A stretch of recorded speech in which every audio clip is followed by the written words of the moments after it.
Hey everybody, good morning and welcome to the adibiip Group Innovators Live Q&A, your daily live cast bringing you guys invaluable intellectual property content every single day of the week. We hope you guys find these episodes helpful and help you hopefully navigate the business world. Hopefully you get ideas for how you might go about protecting your intellectual property.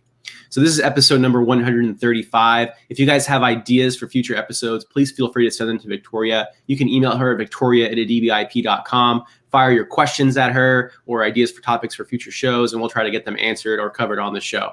We also have a community number. Please text us at 415-943-5193, 415-943-5193. We'd love to have you in our text community. If you text that number, you'll get direct access to me. You can send me your questions, show ideas. I'll answer your back your texts and hopefully get your questions answered on the show. So this is episode number 135. Before we get into it, though, I want to do a quick recap on what we did in episode number 134. So on episode 134, we looked at Drosty chocolates and how they protected their brand. So that was a cool mark. We got to see really, really old marks. One file as early as, I believe, the 30s. So pretty old, 1932, I believe, on their cocoa. And then we saw how they had protected their packaging. So if you guys are putting out chocolates, you're definitely going to want to tune in to yesterday's episode and episodes throughout this week, because we got a chocolate theme going in honor of Valentine's Day that was on Sunday. So today, Victoria, what are we doing today? So today, going on with our chocolate theme, we're looking at how Ferrero Rocher protect their chocolate brand. Victoria, can you say it in proper French? For everybody? In proper French, it's Ferrero Rocher. Thank you. It's very important. So let's start from the top. I'll show you guys how you guys can do this for this particular brand. And then if you're also interested in doing it for other brands, you'll be able to use the same knowledge in your own research. So the first thing that you're going to want to do is you're going to want to go to tsdr.uspto.gov. I'm going to go ahead and share my screen so you guys can see. For those of you guys who don't know or who are not familiar, I'll also just do a quick Google search so you guys can see what chocolate we're talking about. So this is, as Americans pronounce it, Ferrero Rocher. Oh, damn, I'm pronouncing it more and more French, Victoria. This is all your influence. So there you have it. So let's take a look. Let's see exactly how they go about protecting their brand. So what I'm gonna do is I'm actually gonna do a straight word mark search on these two words, and it'll actually come up. We're actually gonna be able to find it. So if I go to tsdr.uspto.gov, that's a place to start. And then you're going to want to click on search trademarks. And then you're going to want to, we can just do a basic word mark search today. We don't have to do anything fancy because again, this brand is very unique, very distinctive. So we'll just do a straight search for this exact term. Now I'm putting it in quotes. I'll go ahead and do a search and we'll see 32 records. So I'm going to go ahead and I'm going to do an image list. And there you have it. So one of the reasons why I picked this particular company was because they actually have trademarks on their actual packaging, which I think is really cool. And so I wanted to show you guys this particular brand. As you can see, not only do they have protection on their packaging, but they also have protection on their individual chocolates and the way that their individual chocolates are also wrapped. So again, very creative, very aggressive with their trademark protection strategy. So I really wanted us to cover this particular company. I think they just did such a great job in terms of just trademark coverage on just covering all different types of aspects of their actual product. Labels, stickers, logos, obviously the words, but then also the way that they individually wrap each individual chocolate in addition to the overall packaging of the box. So let's get into it. I'm actually going to start at the end, and then I'm going to go forward through time. So this was filed in 84. So this is pretty old mark. As you can see, class 30. So again, we're going to be in class 30 all week, guys. This is Chocolate Week in honor of Valentine's Day. So as you can see, let's see if we can see. Now this is a really old mark, so there's no promises that we'll actually be able to see the original specimen that was submitted in it. But see, it's too old. We won't be able to see the specimen for this one. But again, we can see. Let's keep going. Let's see so this covers. Looks like yeah, this is an ovoid container. And again, really old, 85. We're not going to be able to see this mark, or frankly, a lot of these early ones are just too old. But again, it also goes just to show just their extent of their brand, how long it's been around, the strength of it. Again, this is the heart-shaped box. And now this is probably what more people are familiar with. So it's the rectangular box with the ribbon that comes down the side, and it's transparent. So you can actually see through the chocolates. Thanks, Victoria, for throwing up that class description. That's awesome. Again, we're in class 30, covering chocolates.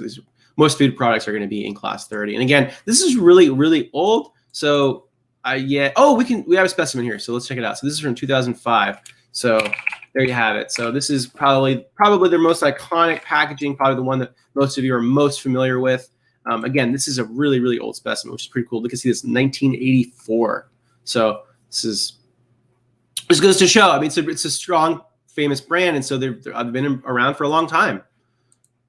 One of the values of investing in brand and building a business around brand is that you have a shot at sticking around for a very long time if you can establish a solid brand. So this is another specimen, again, 2005. So this is the stacked version, right?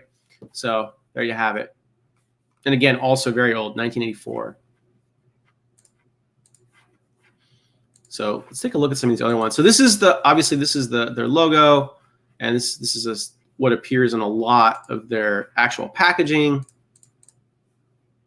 This is 2007. Let's take a look at this one. So there you have it. So there's a sticker on the face of it. Now, one thing that's interesting is we're actually, what you guys are going to learn in this episode is that not only do they have the word protected and the sticker protected, they also have the individual designs on the sticker also protected, in addition to the sticker without the actual design. So I'll show you that. You guys are going to see that shortly here. Let me get into it. This is a super, super valuable episode because a lot of you guys are doing really creative stuff and putting out really creative products. And this is a good episode because you'll see how you can protect not just the designs, the patterns on the labels and stickers, but also the packaging and then the individual units that are wrapped within that overall packaging. I mean, Ferrero Rocher does it all.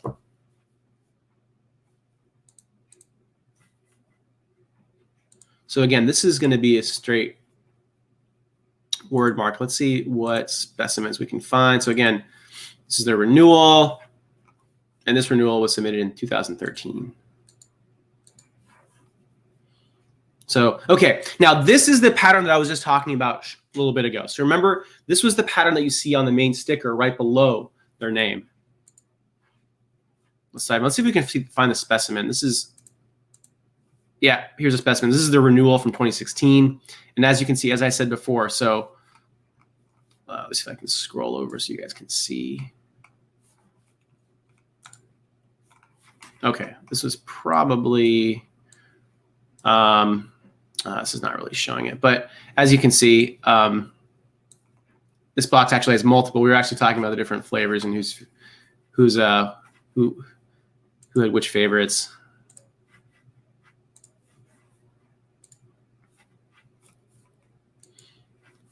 Feel free to shout out your favorite.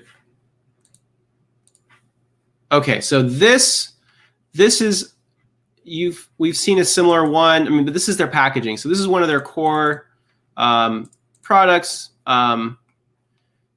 Interestingly, this one was not maintained for some reason. They may have changed the style of the exact packaging, but there you have it. Okay, now this is the sticker that goes along the box. So let's take a look at this. Let's see. Again, for some reason, this also wasn't maintained by the company. But again, it was used for quite a while. Now this is a specimen, so there's a sticker that goes, a label that goes across the box. There you have it. So there's the actual label. Okay, we've seen this one already. So this is another design, gold wrapped candy ball with a brown and gold stripes wrapper on the base. To the left is an unwrapped candy in brown, and to the right is a brown hazelnut and green leaf. Let's see if we can see the specimen for this one.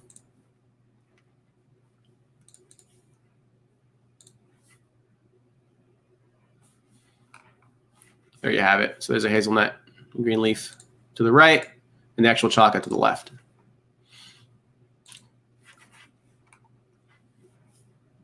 This one's also interestingly dead. A lot of these are dead, but they did have them for quite a while. Let's see if we can find this. This specimen is from 2003. So there you have it. Let's go back and check out some of the other interesting packaging that they have. Okay, so this packaging right here, this is their stacked version. And again, this is live. This is still a live trademark. So let's take a look at the specimen that was submitted here. There you have it, right there.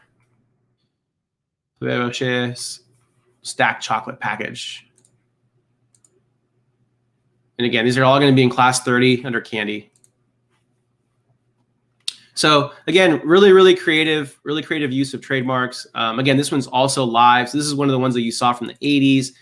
Maybe there was a gap. Maybe they discontinued it for a while and then brought it back. But again, this is their ovoid shaped one, I believe is what they call it.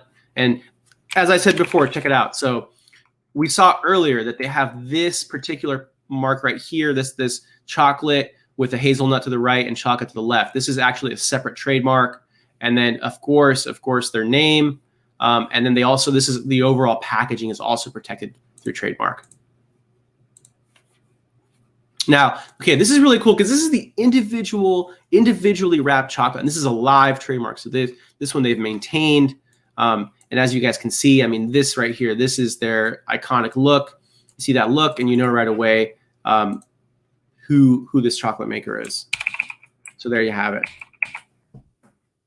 Oh, again, reason why this company is so cool, I think, is because their trademarks not just cover the overall packaging of their goods, the stickers and patterns on the box, on the packaging, but also the individually wrapped chocolates inside that box are also covered by trademark. So again, a lot of great ideas. Again, this is their sticker. So this is sort of the composite. So it's the words and also the design on that packaging. And Rocher means rock. I forgot to mention that earlier, but Victoria was telling me that earlier. For those of you guys who don't know, Victoria's very fluent in French. So she's very entertained by how I pronounce Ferrero Rocher. Now this right here, okay, this is cool also because this is their rectangular packaging, but it is their stacked version, and they're also claiming color, right? Because that gold color, that gold foil, very distinctive. So we can take a look. We can actually go into it and actually see the specimen for this one too. And again, this is live. Oh, we're not going to see the specimen though because it was filed internationally first, it looks like. So sorry, guys. But honestly, this is such a famous brand. I'd be surprised that most of our viewers weren't familiar with this packaging. Okay, so we're almost done, but I want to just show you guys these last two. So this right here, this looks more like packaging too, or possibly a sticker. Again, this is filed internationally first, so we're not going to see the specimen. This was though, so this one actually will give us a hint at what the specimen actually looks like. So here it is. So this is 2016. Okay, so also really cool because remember, they have the hard rectangular enclosure, the hard plastic case. This is their paper version. So this is the label that goes across the actual paper and plastic container. So pretty cool. So as you guys can see, very aggressive trademark strategy covering a whole gambit of different aspects of their product, from the words to the various packaging. Let's see, do we get? Oh yeah, we got to get the forced invasion up in here. So yeah, so it's an Italian company, but they have a French name, so it's kind of confusing. So we're actually gonna do Nutella later this week. Don't worry, we are gonna get to Nutella. There's one very interesting Nutella packaging trademark that's actually protected. It's on their condiment version of it. And we're going to look at that later this week. So thanks for putting it out, the Force Invasion. I really appreciate the commentary and involvement. And kind of surprised you don't have a favorite. I was expecting people to shout out their favorites. All right, my personal favorite's the gold. Victoria, I don't think you told me your favorite, Victoria. I think it's a toss-up for you. I think it's all mood dependent. She's nodding. All right, very cool. This is episode number 135. Thank you guys so much for watching. Looking forward to seeing you guys tomorrow on episode number 136. If you guys have specific questions or topics that you want covered on the show, send them to Victoria at adibiip.com. We love your feedback. We're trying to create as much useful and invaluable content to help you guys navigate the business world. If you guys have ideas, you can also text me at 415-943-5193, 415-943-5193. Would love to get your feedback. Send me your questions. Love to get that commentary just so that I can create more useful and relevant content. Thanks for the feedback, The Forced Invasion. Really appreciate it. And looking forward to seeing you guys tomorrow on episode number 100.